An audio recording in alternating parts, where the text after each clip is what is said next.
Assalamualaikum everybody. So today is Friday. Okay guys, so now we've come to our masjid. Let me show اللهم صل وسلم وبارك على سيدنا وسندنا مولانا محمد. I make it go up like this so that beautiful masjid. There's people outside over here. This is the Assalamualaikum everybody. So today is Friday, May 17th. Yeah. And me and Furqan took a half day from school. So right now we're gonna go to Juma prayer. I'm wearing my abaya and Furqan is gonna wear a hoodie on top of his shirt. And what time is it right now, Furqan? Like around 1:15? Yeah. So yeah, Juma starts at 1:30. So we're gonna get out of the house and then it's a 10-minute drive to our masjid. So aap log hamare saath aiye. Okay guys, so I got my hijab and my dupatta. So now let's go. This is Furqan in the car. Assalamu alaikum Furqan. So right now I'm gonna be wearing my dupatta and I'm gonna show you guys how I do it. So first I put my hair in a ponytail and then I use this undercap that my friend gave me. So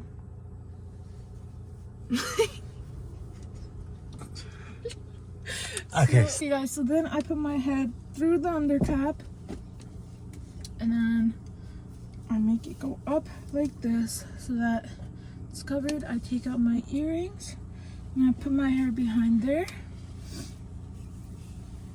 and then I get my dupatta and I put it there like that and we're ready for Juma. That's good. Okay guys, so now we've come to our masjid. Let me show you guys what it looks like.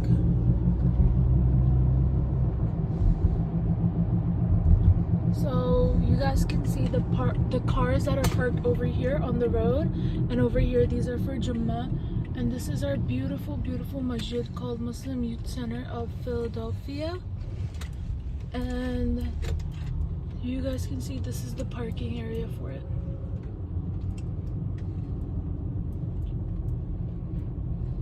So we have this parking lot and then we also have one parking lot over there.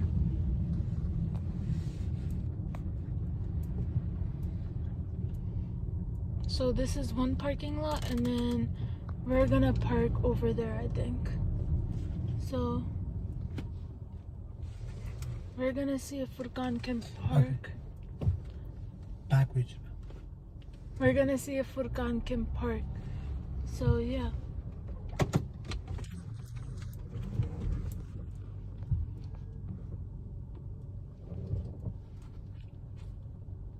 To Allah subhanahu wa ta'ala, or to his Prophet sallallahu alayhi wa sallam, or to his Quran.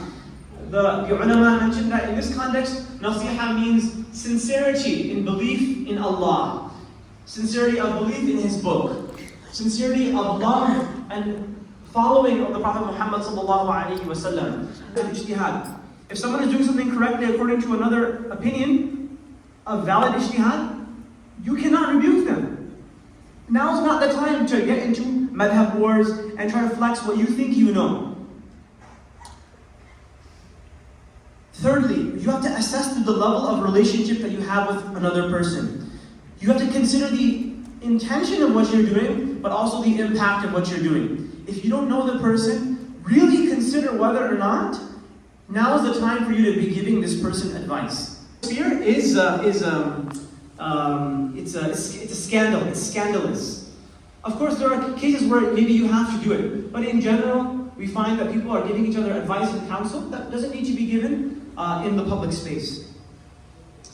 I want you to really think about the harm that your bad advice can enact upon other people. I mean, there's so many instances of this. One story that comes to mind for me is, I remember I was in my home masjid, in my hometown, and I remember there was a man that came and he took shahada at the Juma prayer. And this was someone who he was wearing clothing that maybe was not familiar to the people in the masjid. He's wearing a big t-shirt that maybe had like a rapper's face on it or something. But this is the most important thing that's ever happened to this person. He's coming to take the testimony of faith. And very soon after he took the shahada, I witnessed someone come up to this brother and say, you need to get rid of this shirt, this is haram. And I mean, wives who may be mentors to us, and a mentor is, it's obvious, it's someone who we have a relationship with, they give us good counsel, they have knowledge that maybe we don't have. A step up from a mentor might be a teacher or a scholar that we go to for advice and tarbiyah in the religion. There are many characteristics of a religious teacher that the ulama mentioned. I'll mention a couple of them. One of the great Hanafi ulama mentioned that the characteristics of a religious mentor are that he or she is God-fearing and pious, that they follow the sunnah, they have sufficient knowledge of the religion, they have spent company in service of their sheikh or their mentor, and that the people of righteousness and intellect are inclined towards them. A person should not be foolish and see their relationship with a teacher as some badge to be bragged about. Oh, I have this teacher. This person is my teacher. And we use that to show others that we know something or that we're better than others. That's not the purpose of the relationship that you have with the ulama or with the spiritual mentors that you have in your life. That relationship is one where you have to benefit in terms of knowledge and service. You take from their adab, you serve them, and you benefit from their knowledge. And what this does is this helps us develop a communal culture of service and mentorship. I want you to really think about what this looks like. If you have adults who are going to the religious people of knowledge, who have knowledge and have done service of this knowledge, and they go to them for knowledge, they can take that knowledge and use it for the benefit of themselves, their families, and the mentorship of the young children in their communities. الذين آمنوا صلوا على اللهم صل وسلم وبارك على سيدنا وسندنا مولانا محمد بارك وسلم. اللهم أنت السلام ومنك السلام، حينا بالسلام وادخلنا دار السلام. تبارك ربنا وتعالى يا ذا الجلال والإكرام. ربنا آتنا في الدنيا حسنة وفي الآخرة حسنة وقنا عذاب النار. ربنا فاغفر لنا ذنوبنا وكفر عنا سيئاتنا وتوفنا مع الأبرار. ربنا آتنا من لدنك رحمة وهيئ لنا من أمرنا رشدا. ربنا هب لنا من أزواجنا وذرياتنا قرة أعين وجعلنا للمتقين إماما. Oh Allah, give us good in this world, give us good in the next life, and save us from the punishment of the fire. Ya Allah, accept our prayers, our pleas for forgiveness, and our salawat upon the Prophet Muhammad sallallahu alaihi wasallam. Bless our parents through them, forgive our debts through them, and maintain Islam within our progeny through them. Ya Allah, relieve our anxieties and depression through them. Ya Allah, have mercy on the deceased of this community. Ya Allah, have mercy on the people of Gaza. Ya Allah, have mercy on the people of Gaza. Ya Allah, have mercy on the people of Gaza. Ya Allah, we ask that you give your full measure of justice to the oppressors in this life and in the next. Ya Allah. Ya Allah, we ask that you have mercy on the people of Sudan, of Turkey, of India, of Pakistan, of Syria, of Kashmir, of Afghanistan, of Uzbekistan, and many other places where Muslims are suffering in this world. Ya Allah, we ask that you have mercy upon our communities that are struggling at the very fabric of our society. Ya Allah, we ask that you mend relations between quarreling husbands and wives. Ya Allah, we ask that you mend relationships between parents and their children. Ya Allah, Ya Allah, Ya Allah, you blessed us by making us part of the caravan of the Prophet Muhammad Mustafa sallallahu alaihi wasallam. We ask that you allow us to proceed in that caravan with our families and our progeny, and we ask that you give us His intercession on Yawm al-Qiyamah. Ya Allah, we have fractured relationships within our families. Ya Allah, mend our relationships. Ya Allah, and strengthen the family unit within our community. Ya Allah, we have people within this gathering that are crushed by deaths. Ya Allah, give them ease in financial matters. Ya Allah, we have people in this gathering who are plagued by sicknesses of the body, mind, and soul. Ya Allah, we ask that you give them a cure that only you can give. Ya Allah. Ya Allah, we ask that you engender within our hearts an authentic love of the Prophet Muhammad sallallahu alaihi wasallam. Ya Allah, we ask that you make him someone that recognizes us in the next life. Ya Allah. Wa sallallahu ala khayri khalqihi Muhammad wa ala alihi wa ashabihi wa azwajihi wa dhurriyyatihi wa ahli baytihi wa man tabi'ahum bi ihsan. قد قامت الصلاة قد قامت الصلاة Allah. Okay guys, so right now we just left the masjid. Juma is over. So, mashallah, we listened to the khutbah. It was really good. And we read namaz. Oh, Furqan is already in the car. So yeah. Also guys, हम लोग एक new camera test out कर रहे हैं. So please let me know if you guys like this camera better or not, because it's kind of hard to record.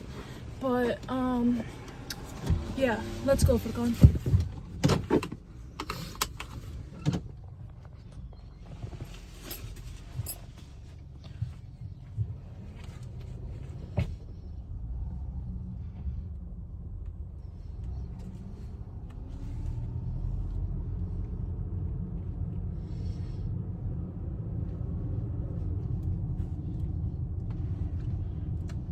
And yeah, आप लोग देख सकते हैं ये यहाँ parking है. Me and Furqan, we waited for like 5-10 minutes before we got out because there is a lot of traffic and there is a lot of rush. So you guys can see, this is what it looks like. Bro, this is what our masjid looks like. Okay guys, so this is the masjid. Let me show you guys. Mashallah, mashallah. You guys can see this is how you get out of the traffic. And this is the masjid over here. You guys can see it's a beautiful masjid. There's people outside over here. This is the outside of it. And then over here we have a little park. And yeah, mashallah, weather nice hai, acha weather. So people are getting out. You guys can see this is all the traffic for Jummah. Even in America, there's a lot of traffic. So over here, they park over here. They park all the way over there where they're parking. Half of it is for the library, and then the other half is for Jummah.